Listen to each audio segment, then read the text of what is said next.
Zeus, Odin, and Thor, everyone knows. But when it comes to Brazil, most people think this king used half a brain and pink dolphin. But here we have gods as powerful as, and even more than Zeus and Odin, for example. And here I'm going to show 7 of them, and I doubt you know them all. If you're new to the channel, subscribe and leave your like as well, because that really motivates me to keep making videos, alright? Jurupari is a somewhat ambiguous being if you like stories from folklore and Brazilian mythology. Nowadays, if you search about him, you will see that he appears much more as a demon, for example, in the story of Guarana. According to this legend, there is a reason why the guarana fruit looks like a bunch of eyes that are together. The legend of Sataremoe tells that at a certain time, a couple really wanted to have a child, but they couldn't. So they desperately asked Tupari to give them a child. And their request was granted. The boy they had was practically perfect. He was healthy, intelligent, handsome, and everyone in the village liked him very much. But all this made Jurupari very jealous of the boy, and he decided to put an end to him. He took advantage when the boy was alone, transformed into a snake, and bit him. Tupari, through several thunderclaps, tried to warn the parents about the danger the boy was in, but it was of no use. Following Tupari's advice, the parents planted the boy's eyes and watered them with tears every day. After 4 moons, a fruit appeared that looked very much like human eyes, the Guarana, which ended up helping the tribe a lot. This version of Jurupari is demonic. However, according to Kimera Cascudo and his book Geography of Myths, Jurupari was transformed into a demon by the Jesuits, and they would have created Tupari to be kind of the Christian god and take the place that was Jurupari's, a being that was very common in all the local tribes. It's very hard to find an original source of Jurupari, but there are some stories that give us an idea of what he was like. In one story, he was Seuzi's son. Born highly intelligent, he quickly rose to a high tribal position, but he grew distant from his mother.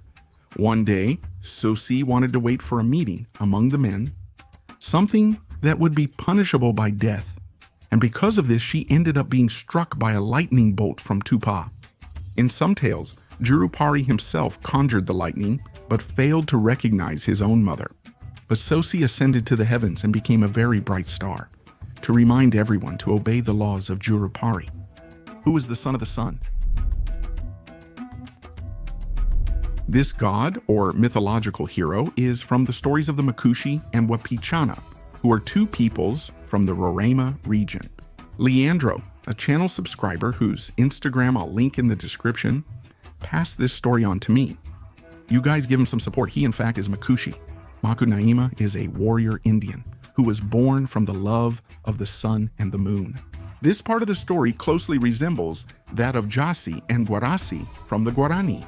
The 2 loved each other deeply, but they couldn't be together. When the sun rose, the moon vanished, and the opposite occurred. For a very long time it was like this, until finally nature made the eclipse so that the 2 could be together. The plan worked, and the 2 were able to join in the sky.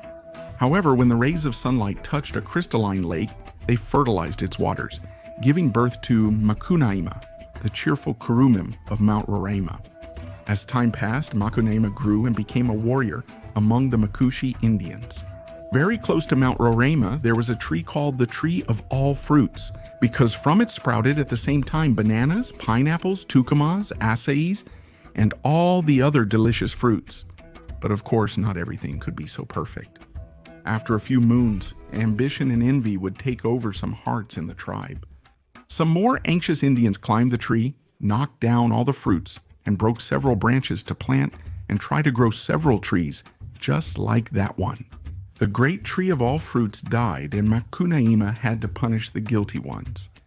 The hero set fire to the entire forest and turned the trees into stone. The tribe descended into chaos, and its inhabitants had to flee. It is said that even today, the spirit of Makunaima lives on Mount Roraima and weeps over the death of the tree of all fruits. Kuat and Yai are the sun and moon gods of the Mamu tribe. According to the creation story, as with many others, in the beginning there was only darkness, and the tribes lived in constant fear of being attacked by wild animals. The light did not reach the people because the birds covered the sky with their wings. So Kuat and Yae, who are the twin gods, decided to force the vulture god, who was called Urubutsin, to give some light to the humans. The two hid in a body, and when the vulture came to eat, they threw a net over him and trapped him. The vulture tried hard to free himself, but to no avail. The twins said they would only release him if he gave them some of his light, and without options, Urubutsin accepts the deal. He offered the light for his freedom. After being freed, he gave the brothers a box. And without thinking twice, they threw it into the sky. Kuat took the larger part of the light and became the sun. Yae took the smaller part and became the moon, and the two alternate, illuminating the skies. Yorishiri Amori is a deity of the Yanomami, who are located in the Amazon region between northern Brazil and southern Venezuela. When he was in the form of an Indian, he was extremely handsome and very strong. He would appear to the women when they went out to bathe in the rivers, and he would sing to get their attention. And since his voice was irresistible, the women would fall completely in love. The men in the region, of course, didn't like this at all. And since they could no longer win over any of the women in the region, they decided they would hunt this man down and deal with him. He tried to escape from everyone who was after him. He climbed up a tree and started to sing louder and louder. However, his pursuers persisted. They tried to climb the tree, then they set it on fire and knocked it down. But Yorishiri Amori turned into a bird and flew away, and he was never seen again. The Tupari myth states that a long time ago, the Tupari and all other people didn't exist on Earth. The ancestors lived in a world beneath the earth where light did not reach. They were always hungry because the only thing they had to eat down there was a type of fruit. At a certain point, they found a hole in the ground and went out from there. And upon leaving, they were near the hut of the old shamans Erote and Topod. There, they also saw some plantations like peanut and corn, which belonged to the two shamans. But even so, they ate a lot, and at dawn, they returned to the hole that was between the rocks. They kept doing this for several nights. Erote and Topod thought their plantations were being attacked by some wild animal. But one morning they found signs of men and also the hole from where they came. They lifted the stone that covered the hole, and using a stick they kept poking around there. Men came out of there in droves until the shamans closed the hole again.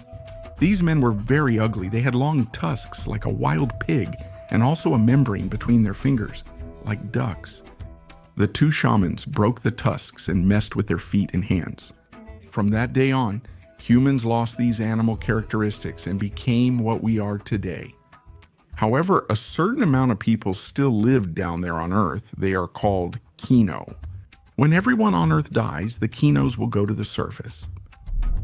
Well, guys, that was the video. I hope you all enjoyed it. Don't forget to rate the video, leaving a like or dislike. Subscribe to the channel. Leave in the comments some topic for a next video, okay? Thanks.